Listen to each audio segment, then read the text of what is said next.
Hi, my name is Nick Allen. I'm president of the HEMA Club VCU. This is David, one of our Rotmeisters. And today we're talking about parrying.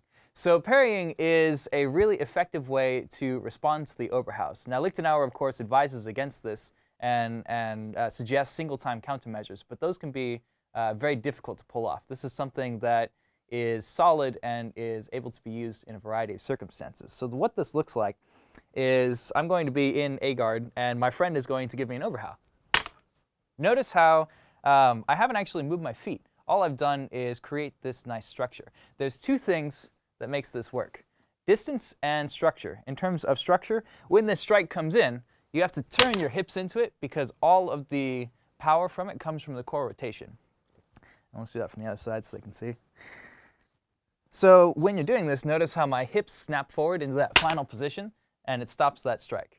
No matter how hard he pushes against this, this structure is good. So what this looks like is when you rotate your hips, just think of boxing. If you've ever done any martial arts or punching, just think of throwing that hip into the strike. Once you're there, you have to have your hands in this nice handshake position, no hammer grips, and you want to almost have your sword actually on your hip because this provides that nice solid structure, so that way when he comes in, you're able to have that good solid structure. The second thing that makes this work is distance, because if he manages to catch my weak on his strong, it doesn't matter how good my structure is, he's still going to blow through it. However, if I can catch it on the midpoint between his strong and weak, or even better, on his weak, then this structure is going to work really well. And so that's why distance management is critical.